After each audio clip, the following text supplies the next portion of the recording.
I think sometimes it comes from the client, because most of the time agencies want to execute end to end. And they have probably structured their campaign to execute up to the last mile.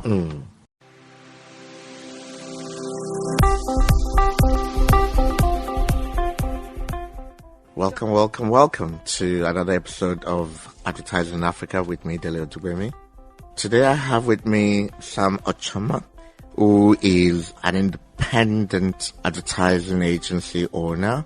Today we will be talking about the challenges of managing independent agencies in an advertising world that is dominated by what we'll call the big creative agencies. The independents have been able to carve a niche for themselves, have been quite outstanding in terms of the output into what we know as today's advertising industry. And Sam being, one of the owners of one of the companies that are thriving in the country, I thought it was a good idea to sit with Sam and get perspective in terms of how they compete, the basis of the competition, the challenges they face, and I'm hoping there'll be a lot of learnings that we'll pick up along the way. So welcome, Sam. Thank you. I've done my best with a bit of a background, but maybe you also want to just give a short intro, your background, what you've been through, and how Hook has come to play. All right, thank you very much, Dave. Thanks for having me here on ABR. My name is Sam. I am the co-founder and managing director of the Hook Creative Agency. I try not to call ourselves a startup anymore because we've been working for over 3 years now. And in our second year, we had a massive turnover because we handled the 2018-2019 Kwara State elections. So we kind of had a big break quickly. So I tried to not call us a small agency again, even if we're still really young. But yeah, we are barely 4 years old in the business, and we have tried to remain as shapeless as we can. By the term shapeless, I mean we don't call ourselves a regular ATL or BTL agency. We are pretty much whatever the solution of the client's problem needs us to be. That is who we pride ourselves at. So that's what we are in a nutshell. We are very heavy in research. We are very heavy in deep sticking. We're very heavy in ensuring that we do the best to create impact. So pretty much you can call us an impact-driven agency and a solutions-driven agency. That's what we are. That's an interesting background. As I've said in the introduction, the pillars of the advertising industry are, of course, the big agencies. And that has history. There was nationalization that happened in the 70s in Nigeria, where being indigenous now became a thing. So one of the spin-off of that were, agencies that used to be multinationals. Some key executives left, created their own agencies, and then those agencies spun off and were independent at the time. But along the way, to get to manage multinational accounts, they started doing what we would call like alignments with foreign agencies. And therefore, this era of affiliation began, where they were independent and maybe for the most part still are, but they have affiliation, which at some point would lead to some level of ownership and all of that. So they therefore would use the name of these agencies as a competitive stance. So then you will have an agency called X and say, we are also Ogilvy. An agency called Y, and they were also Gray, and all of, so that's been pretty much Nigeria from 70s, maybe up until now. But I've noticed that as we've had breakthrough with, the Nollywood, the music industry, that in the advertising industry too, we're beginning to now have this trick where the independent agencies are able to carve a niche for themselves and, my view, punching above their weight.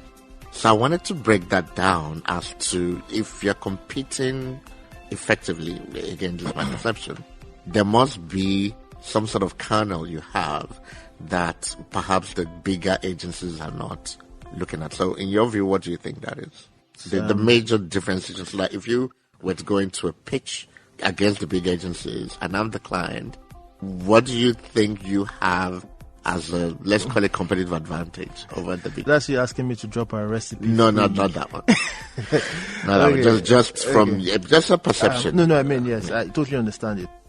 Over the years, yes, you're very right. There have been a lot of affiliations with international agencies just to gain more footing in this sector. I mean, we're young, so we haven't had any yet. We currently do not plan, even if we have strategic expansion plans. However, one of the things that we are great at the Hook is our research strength and the understanding of the consumer landscape.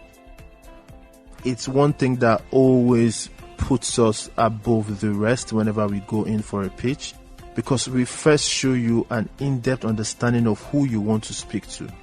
And I think that for every brand, for every multinational, for every private sector, public sector, anybody that wants some form of awareness in terms of products, corporates, or whatever it is, you need to understand your stakeholder.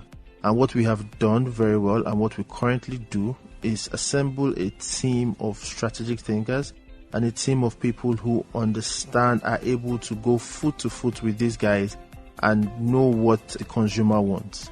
We recently, about a year ago, we developed a research document called The Next Generation of Consumers, where we specifically focused on Generation Z, that's the Gen Zs. And we distilled it, and it was such a very good research that we launched at the Social Media Week, and it created a lot of buzz at the time. After this whole session, I'll send it to you so you can see what it entails. Okay. So what we've been able to do is show real understanding of the consumer landscape, and for every time we step into a place or a room, that's the first thing we throw out, because we understand who you want to speak to, and when you understand who you want to speak to, you definitely will do the right communication. Your bet is multiple fold, it would seem. It is talent, because I heard you have a comparison on that level. It would seem that insight is a bet in terms of the amount of resource you commit to research and therefore the insights that will come out of that. And I think that's what I picked out. The quality of talent you put on the table, maybe their relevance to the assignment, and then the insight you have of your local, you have fair understanding of the market. You perhaps would have the know-how or the nuance to be able to go and get the nuggets of insight you need to be able to do the assignment. That's interesting. So in terms of competitiveness, therefore, because ultimately you are in business, and if you don't guard yourself in terms of ability to compete, it will become more and more difficult, because it's very simple. The bigger agencies will offer more money to your talent, and then they will grab them where you then. So as a business, therefore, when you now stretch long term, how do you see yourself beyond these two things of talent and insight? How do you see yourself competing with the global agencies in the market? Okay. So one of the things I always say, especially when I speak to my employees and the guys in the office, money is very intangible, because there's always need for more money. So if an agency comes and throwing more cash your way, you need to just make a decision and say, okay, what do I want? Do I want a place where I would grow and add more value, or do I want a place for where I can make quick money and still be relevant? There's some agencies that you will go to, yes, you would earn more, but how much growth are you accumulating at the time? One of the things that we have done to retain talent is not the easiest thing in the creative space, to retain talent. But we have tried as much as possible to be able to do that, because we're very keen on care and employee welfare.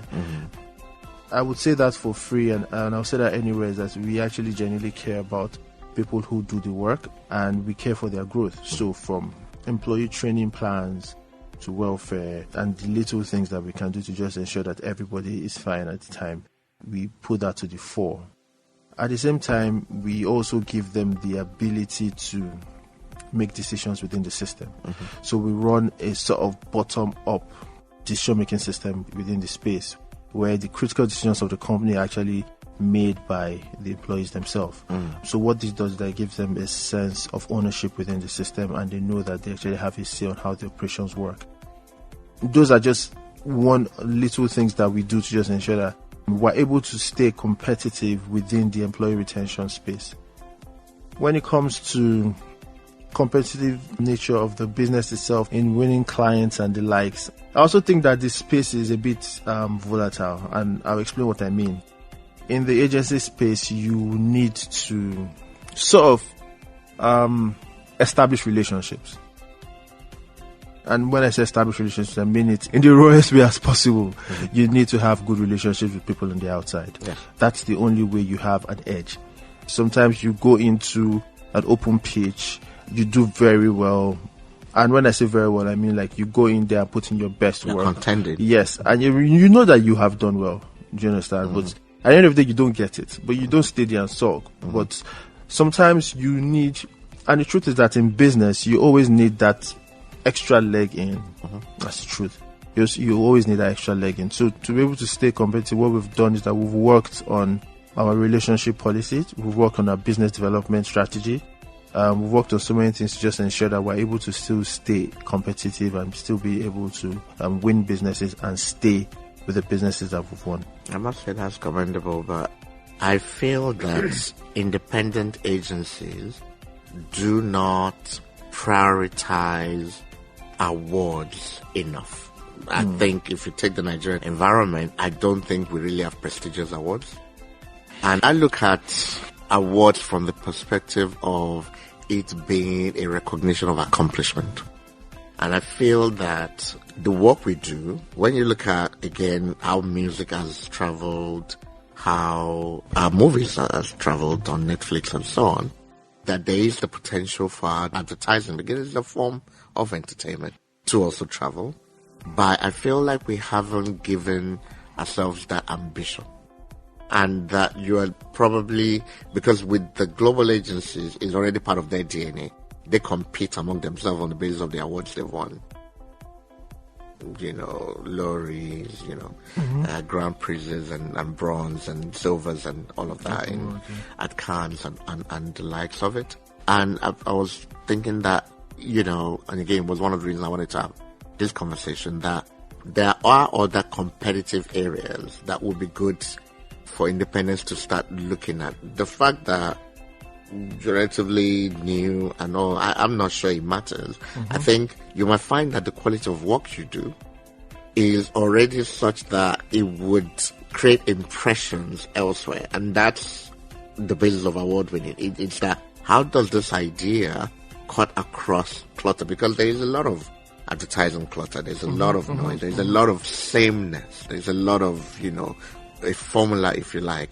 And then you find that the independents are the one that often come from a very fresh angle, from a different perspective, and it makes sense given that you likely have work that is so different that you try to compete on that level to get quite ambitious as to participate in global awards and all of that. And I believe that would help.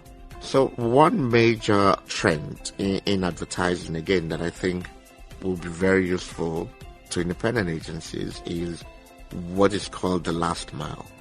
The convention in advertising is that you advertise to a mass audience, television, radio, and so on. The concept of that is there's this wonderful creative work that is put on a mass platform for people to encounter. But that's the structure of big agencies. That's how they think. That's, they manage big brands and so on. But you find that where conversion actually takes place is oftentimes in the last mile. The distance between you and the next grocery store. That's the last mile. That's the purchase happens oftentimes in the grocery store and the likes. And the last mile is really the mile between your house and that. And that oftentimes, because of how big media is, it tends to not be present in that last mile, distance, if you like. And as clients are challenging agencies and saying that, try to reach the audience differently and all of that, that last mile opportunity is what you see emerging. And you find that a lot of young, vibrant agencies are beginning to try to take advantage of that because it's unconventional. That's not where you put your TV. That's not where you put your radio. Radio can be useful, but radio itself, rather than be community-based, is more often mass media-based. So you're based in VI, but you're not really talking to the VI audience. You're more likely talking to the Lagos audience. If you were talking community radio, so where there's a Surulere radio for Surulere folks, then perhaps that can get into a last mile conversation. Are these things you've spotted in terms of your journey? And if so, what are the things you are trying to do to try to take advantage of that? Okay, so one of the ways that, especially when it comes to, I'll go back to the award part. This year, we are going to be going very heavy on awards this year. It's part of our strategic expansion plans to be present. We have slightly dialed down on awards in the beginning of our evolution because we felt that we didn't want to get a bit distracted. And because when you're trying to manage employee growth, you want to ensure that their minds are there, they're ready to accept any form of defeat at some point. You don't want people to go and put in awards and maybe something goes wrong and they now get deflated and things like that. So we're trying to just be very careful when we started off. So while our mission was not for the local awards, because we always wanted to be internationally recognized. In fact, truth is that one of our awards was recognized in Asia. And one of our ads, was recognized in Asia. We did an ad for Mother's Day in 2019. And we literally just put it out there, and some Asian media house reached out to us from our website and asked if we wanted to feature in their website. They saw our ad and everything. We explained what everything meant to them. And they were like, wow, this agency really exists in Nigeria. And they put us up in the magazines and put our ads up in their exhibition and everything. So that was just a one-off situation. But I would say that this year, come 2022, we are putting in for the Laurie's Award and some other awards also, because we're ready. We feel like we're ready now to go all in. I don't know if I've been answered that question. Yeah. And your perception about the last mile? I try to debate it. Doesn't have to be academic. Just the point of view. So do you want to run me through that again? Yes. That think of your kiosks, the place of purchase, and where people live. It's close.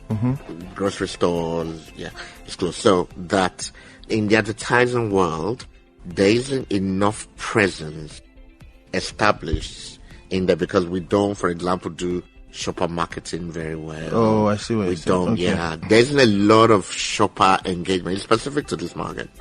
Well, I mean, there's some other African markets that have been exposed to that also have that challenge, where the last mile is not often taken care of. Media is big, imposing, but it's before the last mile. And then the last mile opportunities exist because people haven't bothered to look at it. They don't quite know it exists. In the days of BAT, British American Tobacco business advertising, there's something that they would call Oreca, hotel, restaurants, and canteens and so on, where they would make effort to deploy advertising material up until the last mile. Until that last mile. So that there is just a last mile gap at the moment. So that is there, and I feel that between the big agencies and the smaller ones, that the smaller ones are more nimble, are more able to take advantage of those opportunities, and therefore you could find that you could lock down the opportunity and start selling them to clients as a growth area. Well, having said that, I think it's very clear. I totally understand the question.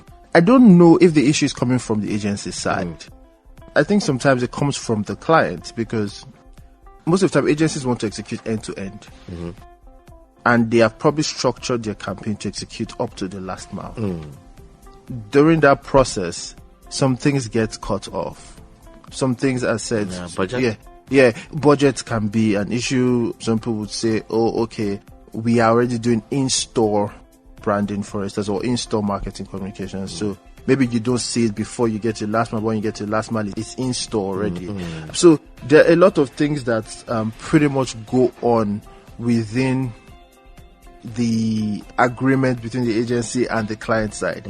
So I don't really know if I would say, oh, the agency hasn't thought it through, because most of the time they go 360. I can say for sure we go 360 when we're approaching any form of campaign. And we want to ensure that, because we know that there are stakeholders in every juncture, we want to ensure that we tackle all the stakeholders, even up to our communication.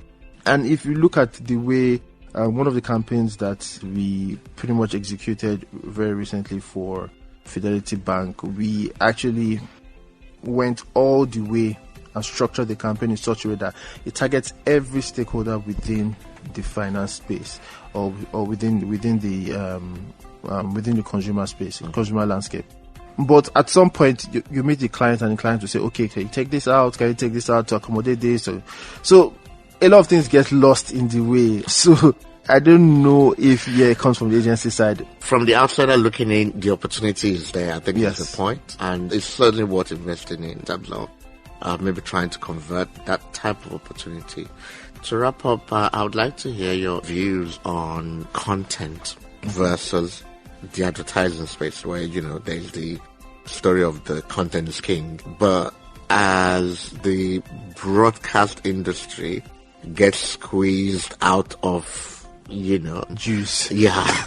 And the streaming platforms rise, what you're finding, therefore, is there are limited advertising opportunities within those platforms. And now you could put millions of dollars behind creating the content that you put on free media, YouTube and so on.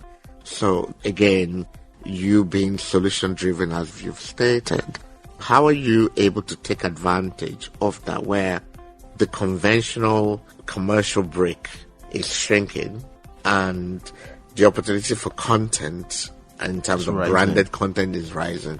How do you play within that space? I really like that question, because it's one of the things that we have actually harnessed in the past year. We have built a studio within the system called Vish. Vish is our content production arm of the business. One of the things that we are heavily concentrated on this year is producing content, as random as possible, because the truth is that the business, traditional advertising itself, is dying. That's the truth. And if you don't evolve, I would say change it. Well, maybe yes, change. Okay, the story of his death, I've been hearing about it was supposed to have died before I joined. Fair enough. And I'm still here. So it's changing. It's more of a landscape change. Yes, so the dynamics is changing a lot. And at this point, if you don't evolve and adapt to the new forms of consumer intake, you would pretty much just be left behind. Because the consumers are now insatiable. Everybody's on their phones, everybody's looking for new content, everybody wants to laugh, nobody wants to be burdened by one advert that's playing 24/7. So you have to be smart and generate different forms of content. And that's what we have done with Vish. We have opened up the production arm that's pretty much just there to create content. Any form of content we have used ourselves to create content. We've created content for businesses, we've created content for public sector, private sector, and just do things that's different. We have steady proposals that go out and say, you know what, you need to change the way you're speaking and just do it this way, and just in form of any content that's just creative. And because, yes, like you said earlier, content is king, and content is not going to go out of fashion anytime soon.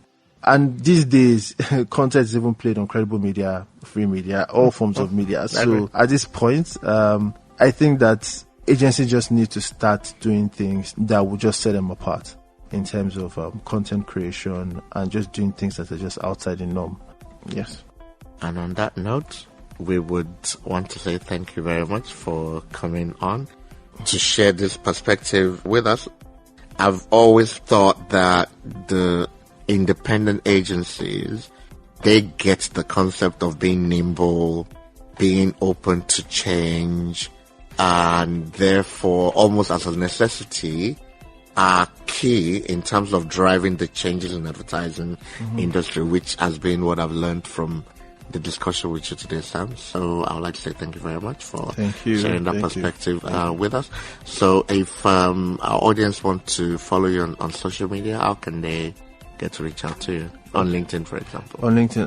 My name on LinkedIn is Sam Ochonma on LinkedIn. On Instagram, JAY_TRAFFORD. The name of our agency is at the Hook Creative Agency. On Instagram and on LinkedIn, it's the Hook Creative Agency. Please follow us on Hook and see our works and how we are actually evolving the advertising landscape. I'm sure they will do that. And to follow me, just tell you to me on LinkedIn. I'd like to thank you for joining us on this episode and look forward to receiving you again. Thank you. Thank you very much, Dede. Thanks for having me.